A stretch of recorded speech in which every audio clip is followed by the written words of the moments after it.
have to clean up my car. I like how other people will be out. People like give me dirty looks, and I'm like, motherfucker, you're judging me because I'm awake. But guess what? You're fucking awake too. Like, you're fucking judging me more.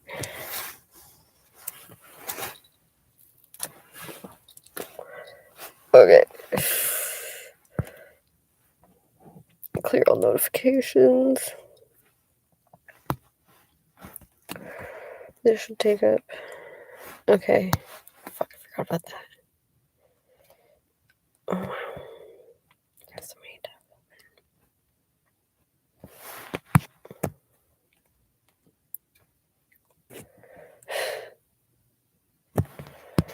Okay. No, fuck that.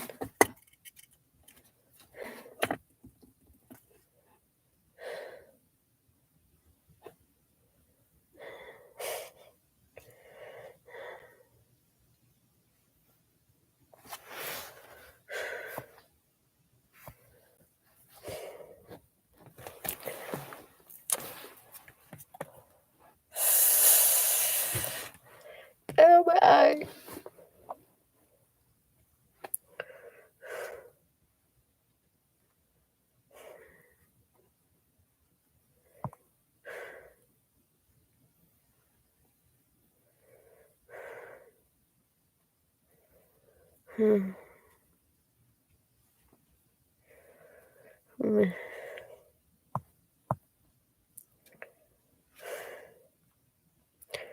I'm super new over living recently.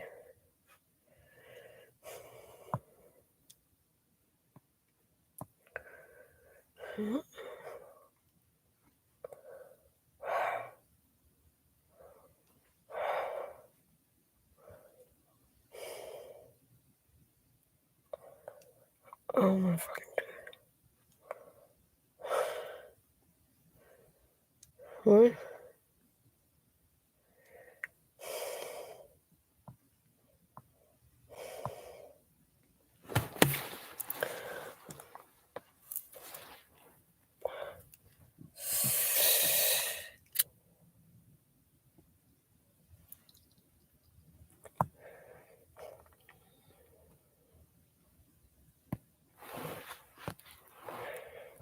Oh my God.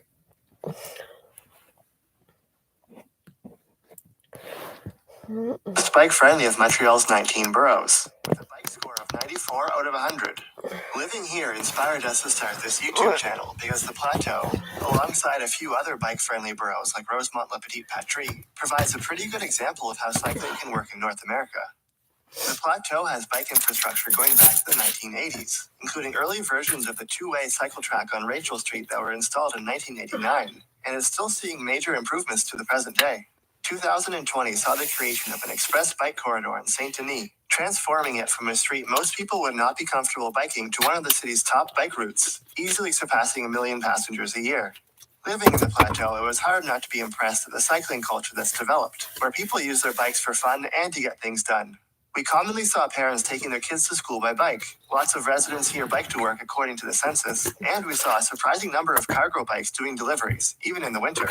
In general, the Plateau has a reputation for idealistic urbanism, whether you see that as good or bad.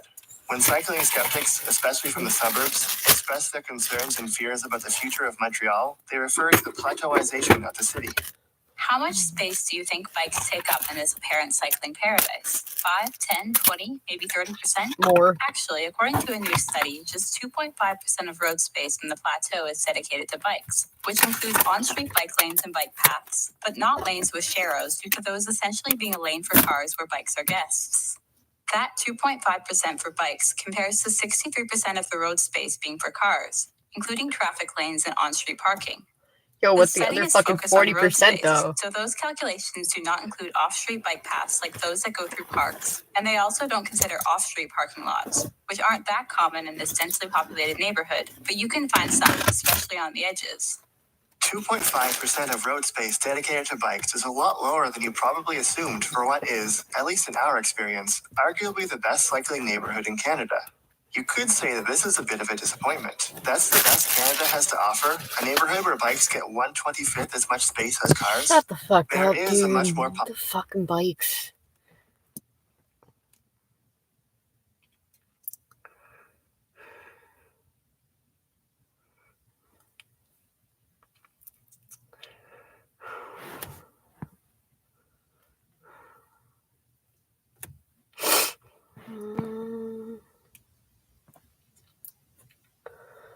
Oh yeah.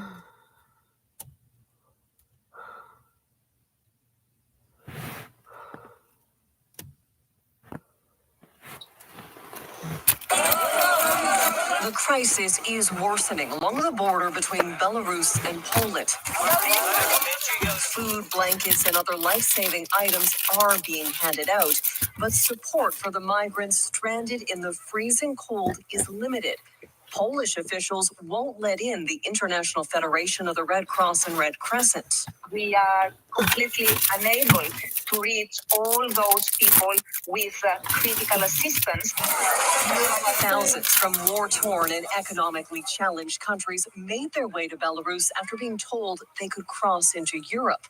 Yusuf Anahala made it into Poland, but thought he'd die along the way, freezing, hungry, and struggling with injuries after allegedly being assaulted by a Belarusian soldier. He kicked me in the face with his foot, so I passed off about a couple of minutes. Both my nose and both down here, and my eyes are swelled like that. The European Union accuses Belarus of luring migrants towards the border.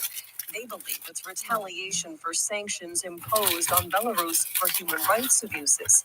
Belarus's president, Alexander Lukashenko, denies the allegations. On Thursday, he raised the stakes, threatening to shut off natural gas supplies to Europe. We are heating Europe, and they are still threatening us, he said. 2 Russian gas lines to Europe pass through Belarus. Europe has been struggling with gas supply issues and skyrocketing costs since January, but the bloc says it will not be intimidated. More sanctions are now being considered, while the countries bordering Belarus warn of the growing risk of a military clash. Crystal Gamancing, Global News, London.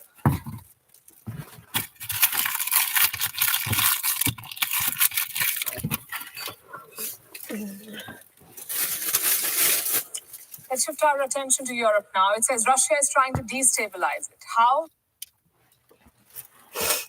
We need to dig more.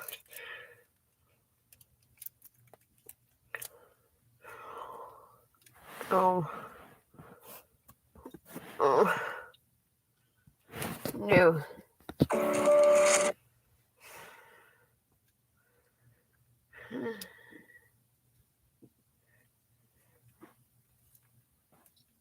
Two months ago.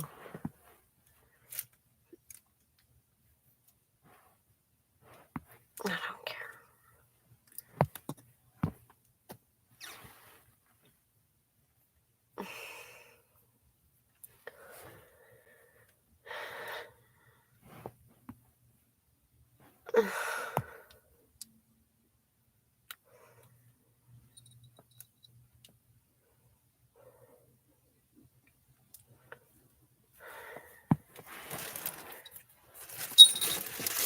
This video is brought to you by Keeps.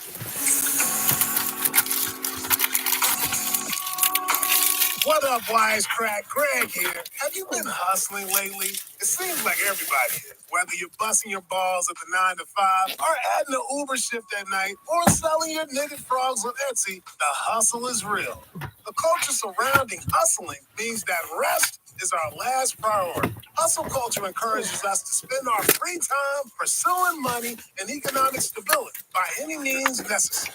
It's the embodiment of the classic philosophy of pulling oneself up by the bootstraps to make ends meet, especially in today's tough economic climate. But ironically, the term bootstrapping, coined in the 1800s, was initially intended to reference something being literally impossible. Impossible like pulling yourself over a fence by the straps of your boots, or crossing a river by the straps of your boots, or flying to the moon by the straps of your boots. Yet, today, the phrase basically means you can overcome all barriers to success through sheer determination and hard work. The bootstraps narrative tells us that no matter what, if we work hard enough, we will eventually be successful. Just like those self-made millionaires who struck gold with just a small $1 million loan from their parents. And hustle culture success stories are endlessly parroted by the mass media. Often these success stories come from celebrities using existing social media clout to say push diet teas, perfumes, or even stoner pottery. And while it may have worked for Rihanna, most of us are in a more hopeless place. So today, we're going to ask, is hustle culture a positive motivational force, or is it just a buzzword used to make us feel bad for using our free time to relax? Starting now, you are a hard, heartless career gal. Go to work, be awesome at it, and don't waste time on foolish flights of fancy. From now on, you are a robot. Beep, bop, boop, boop, bleep. Let's find out in this Wisecrack edition on hustle culture. Is it bad for us? But before we get into it, I want to tell you about this week's sponsor, Keeps. Keeps makes it easier and more affordable for guys to prevent hair loss. And since 2 out of 3 men will experience male pattern baldness in some form by the time they're 35, Keeps is relevant to a lot of people out there. But with their subscription service, you can fight back against hair loss and hang on to the lots you've got. The Keeps process begins with a free consultation with a licensed Keeps doctor who can help decide which combination of FDA-approved prescriptions and over-the-counter medications are right for you. These hair loss prevention medications will arrive at your doorstep every 3 months, so you won't have to set a pesky reminder to pick up refills. As your treatment plan goes on, you can message your Keeps doctor 24/7 to update them on your progress and to ask any questions you may have. But here's one question we can answer right off the bat. While individual results may vary, it typically takes between 4 and 6 months to start seeing results. If you're ready to take action and prevent hair loss, go to keeps.com/wisecrack or click the link in the description to receive 50% off your first order. That's KEEPS.com/wisecrack. Now back to the show. While treated like a contemporary phenomenon, hustle culture actually has roots in the late 1800s. At the time, many folks suffered from burnout. That's in part because many of them were working much longer hours due to the advent of electricity and the pressures of the Industrial Revolution. Some of these folks were even diagnosed with a medical condition then known as neurasthenia. Its symptoms were depression, insomnia, fatigue, and other mental and physical ailments, which we now associate with millennial and Gen Z burnout. But here's the thing, getting a neurasthenia diagnosis wasn't strictly negative. It meant you were faithfully conforming to the idealized Protestant working at the time.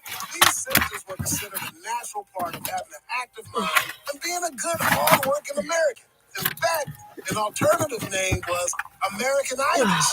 Naturally, miracle cures like Rexall's Americanitis elixir were marketed to the anxious patients. Those suffering from Americanitis were given treatment recommendations like self-care. It's like how we're told that a few minutes of meditation each morning will cure our own modern Americanitis. Still, there was one big caveat. This disease wasn't for everyone. The man who coined the term, George Beard, believed that Black and indigenous people could not suffer from neurasthenia because they didn't overuse their minds. He thought the same about working class Americans too. The diagnosis was basically exclusive to white, middle-class Americans who were supposedly overusing their brain power to pursue the American dream, which was all well and good, but maybe a little elixir could take the edge off, right? In contrast, for marginalized groups working to the point of exhaustion wasn't seen as a treatable condition. It was an expectation, the only way of achieving social and economic mobility.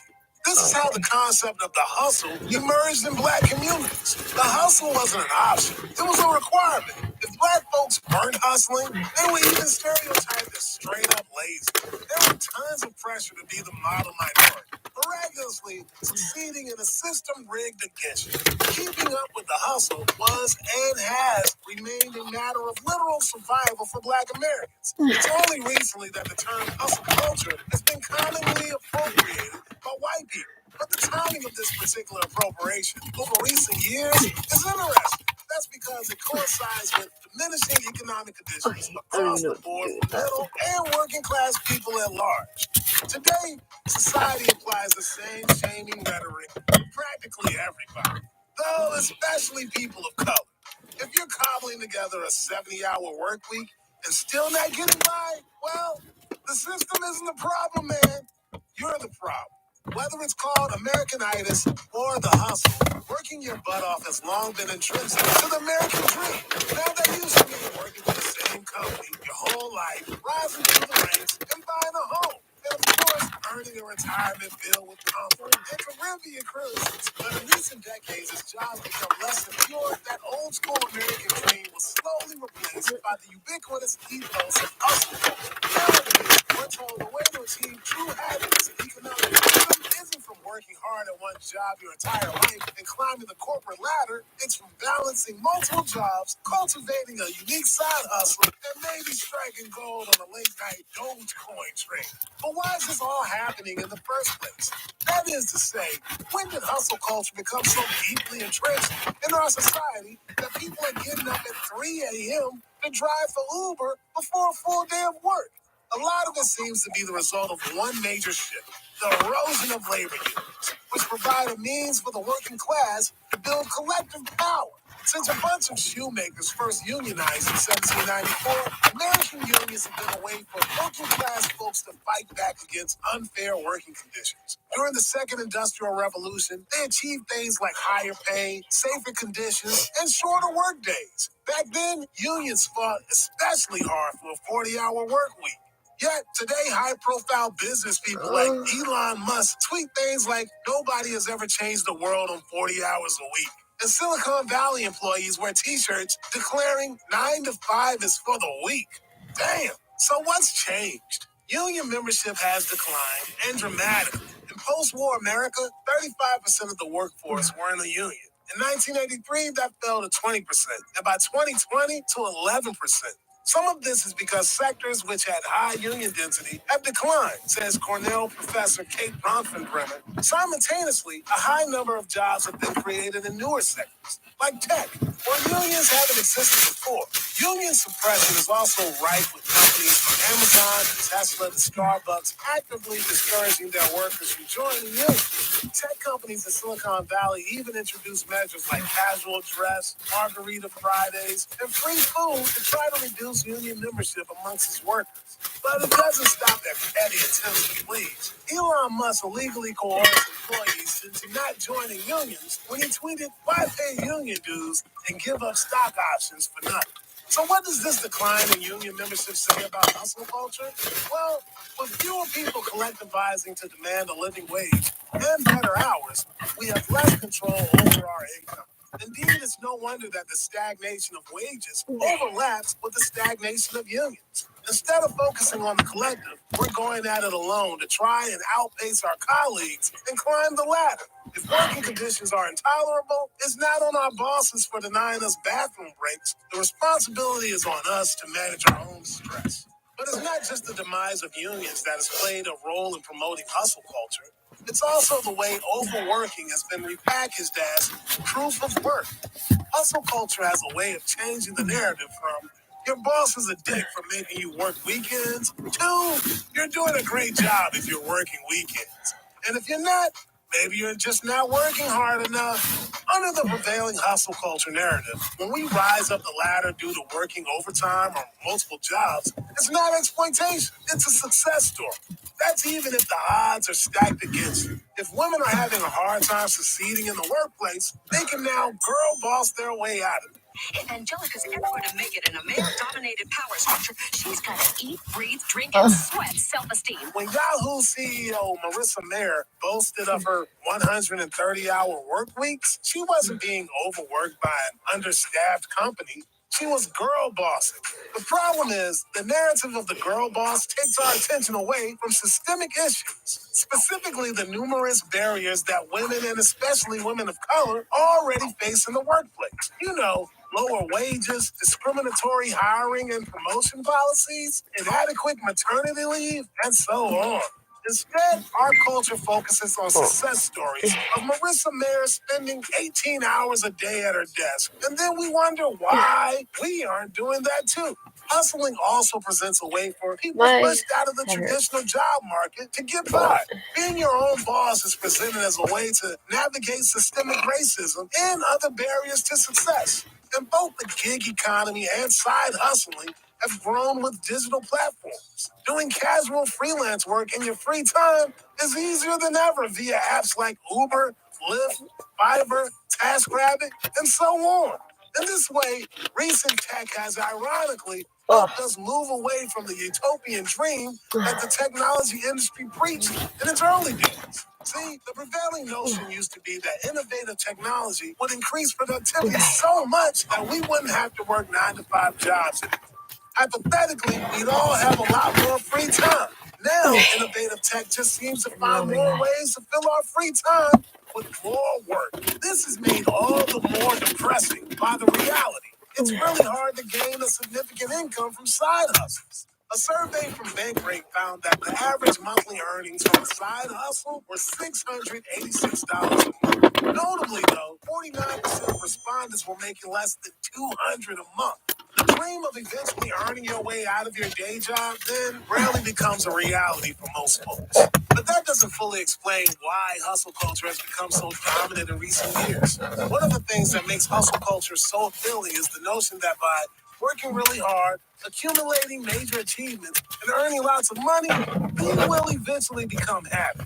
Of course, you can't experience the joys of high achievement and megabucks unless you're being productive, which is why hustle culture depends on the idea of productivity being tied to self-worth. Constantly working is seen as a positive rather than as a sign you're not being paid enough. Work's going okay, I would say. Yeah. Working hard. One of the symptoms of an approaching nervous breakdown is the belief that one's work is ever so important. That's Bertrand Russell. Yes, indeed. Yes to that. This leads to toxic productivity. That's where your self-worth is so tied to your productivity that unless you're doing something which benefits you financially, you're wasting your time. When we're valued by how much we can achieve, and especially by how much we earn, the consequences can be devastating. If we're not making a profit, we're not just economically worthless, we're literally worthless. It's no wonder then that job-related busyness has become a status symbol. In one experiment, participants were presented with a hypothetical man, one who either worked long hours and was really busy, or one who didn't work and enjoyed leisure time. As you might guess, the busy man was considered more high status. But what are the consequences of this pressure to never stop working? We've all heard the uplifting / low-key dystopian stories of hustle culture in action. The Lyft driver who kept working while in labor, the girl who sells lemonade in front of her brain surgery, and so on. There's no set answer as to how often hustle culture actually works. A lot of it, as we see from celebrities and extremely wealthy, has to do with having existing capital to invest into new projects, or existing fame to leverage your side hustle off of. That's not to mention being able to afford nannies, chefs, cleaners, and assistants to do the tasks that normal people have to juggle alongside their multiple jobs. The mythos of the hustle is far less realistic if you're not already rich. So what about the rest of us? Well, the stress of hustling may be reducing our lifespan, increasing our risk of dying from a stroke or heart disease, and other scary stats that you can Google in the dead of night. And ironically, studies show that working these long hours and multitasking is also reducing our all-important productivity. So we're sacrificing our health, well-being, and free time, all in the name of mythical hustle that, at the end of the day, probably won't salvage our bank accounts anyway. So is hustle culture here to stay? The coronavirus pandemic was an interesting wild card. Obviously, it left a lot of us working from our bedrooms, living rooms, and apparently even bathrooms. This certainly had its positives, like greater accessibility for people with disabilities and more flexibility for all of us. But we were also expected to be even more productive without water cooler talk to distract us. So it's no surprise that one survey found that 68% of remote workers worked weekends and 45% regularly did more than 8 hours of work a day. In the UK, remote workers have done $33 billion worth of unpaid overtime. But it's not just how hard you work at your actual job. Hobbies became commodified into side hustles, especially in industries like entertainment and journalism. People tried desperately to supplement lost income from being unable to work or losing their jobs. So in some ways, the pandemic arguably exacerbated hustle culture. But on the flip side, there's a growing movement against the notion that we have to spend our free time doing profit-oriented work. Hustle culture likes to tell us that the only reason we exist is to make money and achieve success. But people are pushing back against the idea, arguing that profit-minded work is not our only purpose on this planet. Activism and promoting rest is a form of resistance, asking questions like, how will you be useless to capitalism today? Books like Laziness Does Not Exist remind us that toxic productivity isn't good for us, and that laziness might just be a societal concept invented to make us feel bad for enjoying our downtime. Whether this movement will have an effect on hustle culture at large remains to be seen. But what do you think, Wisecrack? Is hustle culture a way of motivating people to live their best life, selling knitted frogs on Etsy? Or is it a con designed to make us feel bad for spending our free time watching Netflix and enjoying junk food? Let us know in the comments. Big thanks to our patrons for all your support. Check out our side hustle by listening to the podcast. Hit that subscribe button like you're clocking in for a 12-hour day. And don't forget to ring that bell. And as always, thanks for watching. Later.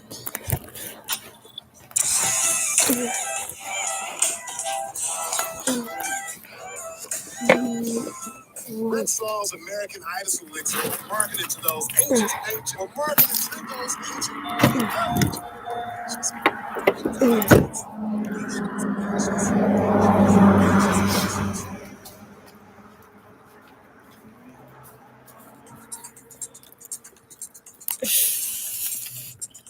What's up, guys? Greg here. We've talked about the philosophy of South Park a lot over the years, but today we want to zoom in on one of your favorite characters, Cartman. Wow.